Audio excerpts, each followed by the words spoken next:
Well, let's dive right in here, Ben. I really appreciate your openness to being a part of this study with us and having this conversation about technology in our lives. Yeah. Growing up, well, we're similar ages. Growing up, what were some of your formational experiences with technology? Yeah, that's a really great question. As I think back, there's probably three things that were quite formative for me. And the first one was mowing the lawn with my dad. Okay. Yeah, and he mowed the lawn for a long time, and I remember I was about 4, 5, 6, and we had a push mower. It wasn't the real mower with all the the really heavy ones, but it was a gas powered mower. Yeah. And he would allow me to walk right in front of him.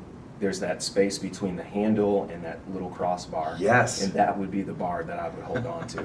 And so we would mow the lawn together. Okay.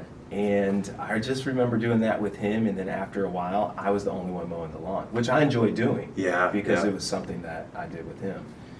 And honestly, it's something that I did with my oldest son. Back when he was 3, 4, 5, I have a picture somewhere of him mowing the lawn with me and him holding onto that crossbar. But a second piece of technology that I think was very formative for me was my bicycle. Okay. My bicycle was sort of a symbol of freedom. It allowed me to get from my house to anywhere in our neighborhood that I would go. And I would ride all over the place trying to get lost so that I could find my way back home. Huh. Weird. Yeah. But maybe a different time then, I don't know. My parents allowed me to kind of ride all over the place, and I really loved that. And I think another formative, experience or formative way that technology worked in my life was just the computer.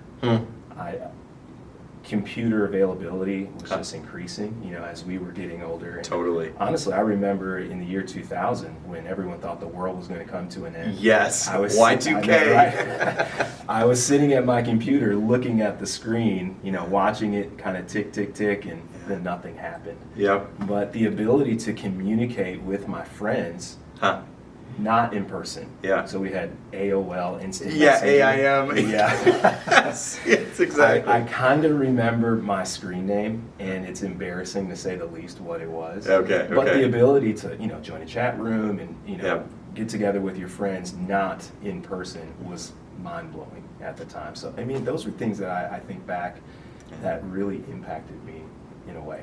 Yeah. So, Ben, clearly, since we were teenagers, since we were young and navigating the excitement of new technology, specifically digital technology and the ability to communicate, as you mentioned earlier, hopefully we've grown and matured since then. That's certainly the goal of the Christian life. One would think. Yes. So how have you tried to guard against the negative effects of technology in your own life since those initial days? Yeah, another great question. I would say there are 2 ways. One is really laboring to be disciplined in other areas of my life. I find that when I go through seasons where I lack discipline in other areas, discipline in terms of use of technology also gets out of control. And so that would be the first way. The second way is accountability. And being married and having a spouse and children that are all watching me when I'm using devices provides a level of accountability, but also when it's getting a little out of hand, Kim, my wife, will say, hey, get off your phone. And so it's nice to kind of have a built-in fail-safe when I'm not aware that I'm spending too much time looking at my screen, that someone will mention it. And so our children are trained to say, Daddy, get off your phone. Well, actually, that's more my daughter. That's her tone. Wow. Daddy, get Nora. off your phone. Yeah, she'll do that. For a while, we've tried to set boundaries. Once we're in our family room, no devices, so that we can be looking at each other's faces. We've not been great in the last season of, applying that, but we have to try to be disciplined in that way as well, and to just communicate openly with each other. This is our desire. You have the ability, the right to call me out on it if I'm not following the rules. Okay. Yeah. So Kim, it sounds like, has been really significant in helping you keep some boundaries and limits with technology. Yeah, we try to do that for each other. Yeah, but even your kids as well, involving them in that process. Yeah, and they're much less ashamed to call you out because as you know, as spouses, we both do it, and so there's a sense of like guilt. You know, if I'm going to call you out, then I have to change too. Yeah. But the kids don't have that. Yeah, it's like, I caught Daddy doing something wrong. Right, you know, exactly. Oh, that's cool. So, as a parent, how have you tried to help your kids develop their own value system practices as it relates to technology and media? Yeah, two ways. The first is trying to model it myself. Yep. So the mentality of, I don't want to ask you to do something that I'm not willing to do myself is probably the first way. So I'm trying to manage my own technology use. And you said before, technology itself isn't bad, you know, and so I don't want to create any sense that technology in itself is a negative thing. Yeah. But it can be very useful at times. Yeah. And so I want to model a healthy use of technology for not just my kids, but for my family in general. I take that responsibility on myself to do that. But the second way is setting appropriate limits for them to help them engage with technology. Kim and I, when we were younger, we spent a lot of time outside. And so one of the ways naturally that we want to help them have a good relationship with technology is to balance it with other important things. And so we don't want to prioritize just not using technology, but we want to create healthy rhythms that are equal to or better, stronger than technology use. And so outside time is one of those priorities. Yeah. And it's not just like a 20 minutes, but we want you to spend hours outside if you can, because outside is wonderful. And you can't replicate inside a lot of the fun things that you can do outside. And so sometimes we have to fight our kids to spend time outside. Like, oh, when we were your age, our parents didn't have to ask us to go outside. We wanted to go outside.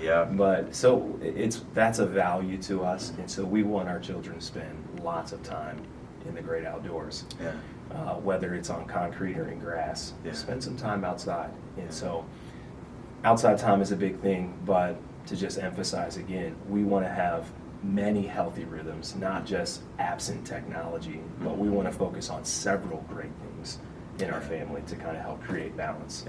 So it's not only about what you're avoiding, it's about what you're pursuing and proactively putting in your children's lives to help them remain healthy. 100%. Yeah, outstanding.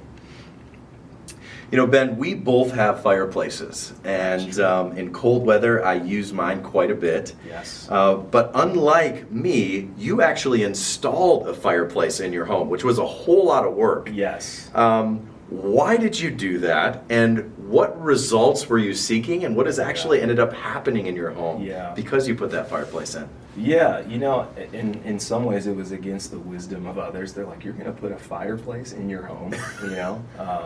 But I said, as I researched, and I didn't think that it was a difficult thing to do, and so I really sought out to do that. But in the Midwest, winters can be rough. I mean, you being from northern Michigan, you know that winters can be brutally cold. And so I think at the top of the list, we just wanted to enjoy winter more. And rather than complaining about how miserable it is and cold, like we wanted something in our home to help us enjoy this often difficult season. And so that was the beginning. But as I started, or I guess after it was done, I read a book, which I'll mention in a little bit, that talked about shaping or spaces in our home. Yes, shaping spaces in our home in a formative way.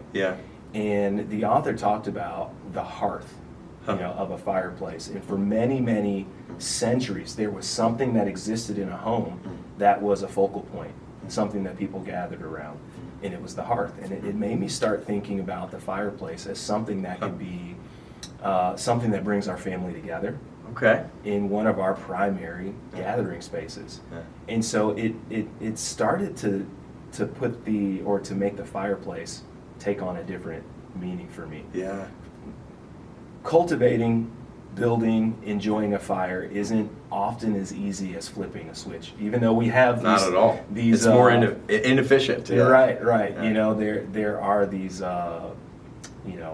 apparatuses that you can turn on a switch and the fire turns on, and it blows warm air. Yeah. And nothing against anyone who has one of those. Yeah, Absolutely yeah. nothing. They're nice and they're convenient. Yeah. But building a fire takes work. Mm. And cultivating the fire requires attention. Mm. And splitting the wood, Yeah. takes work. And the fireplace has turned into something that our entire family enjoys together. So I'll split the wood.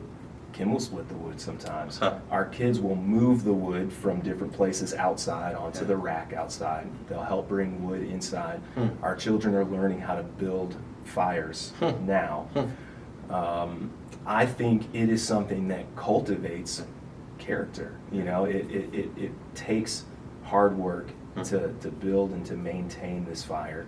It requires constant attention. Keep the screen closed, make sure nothing's popping out. Yep. But we're often gathered in that room together as a family to enjoy the warmth that the fire provides. Yeah. And so it's turned into more than just enjoying winter, but it's honestly turned into a family experience a lot of times. And I'll admit, we have a big old TV in that family room where we gather. Yeah. But there are many, many opportunities, many times where the TV doesn't turn on and we're just in there enjoying the fireplace together, reading, playing a game. So it's really helped to provide more of a family coming together experience than just something that sits in the room.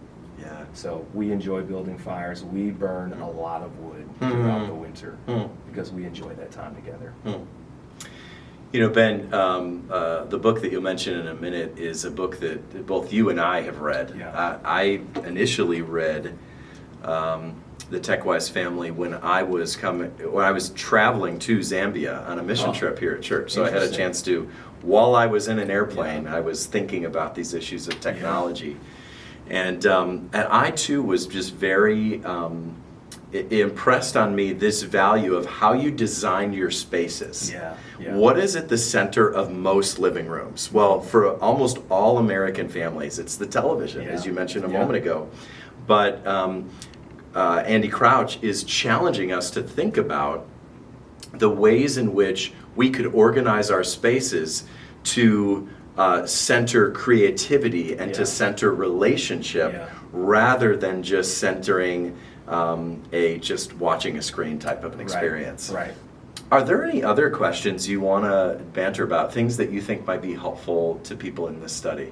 I don't know. I don't necessarily consider myself an expert. I'm a fellow pilgrim on the journey trying to navigate how we use technology in the home and how we mitigate being consumed by it.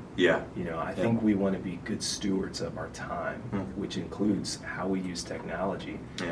And we need to admit that it's something that is forming us, whether we like it or not.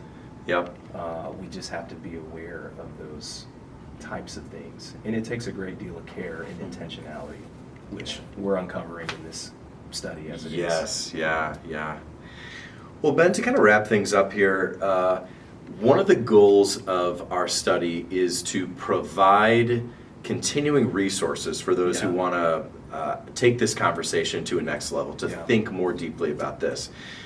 We've already mentioned the Techwise Family by Andy Crouch, but so talk about that and maybe any other resources that you would recommend.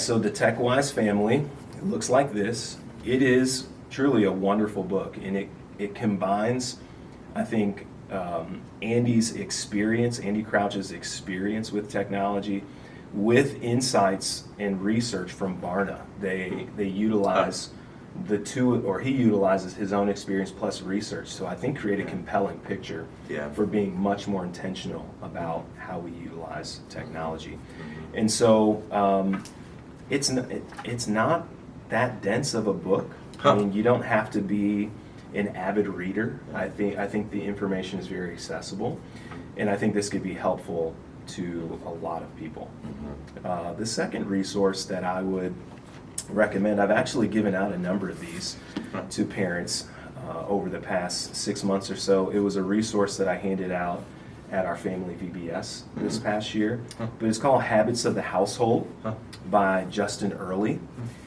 And the subtitle is Practicing the Story of God in Everyday Family Rhythms. And so, when I mentioned not just trying to avoid technology, but to prioritize other great things as well, this is a wonderful resource, Yeah. a wonderful resource about everyday rhythms Yeah. and how to bring God into those everyday rhythms that I think would help in creating balance, not just in screen time or technology, but in a lot of different areas of our lives. And so when I say when I'm disciplined in many areas, it tends to bring about discipline in the technology area. Yeah. This would be a great help for something like that. And he has a chapter specifically on screen time that I think is very helpful.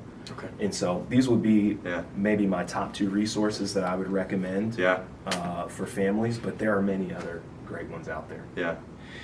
Well, Ben, thank you for giving us a sense of where else we could go after this conversation. But I just want to thank you for taking the time to talk with us today and for making this study a better and more helpful thing. Yeah, I'm excited that you would ask, and it's been a joy to be a part of it. Yeah. Thanks for talking with me. Of course.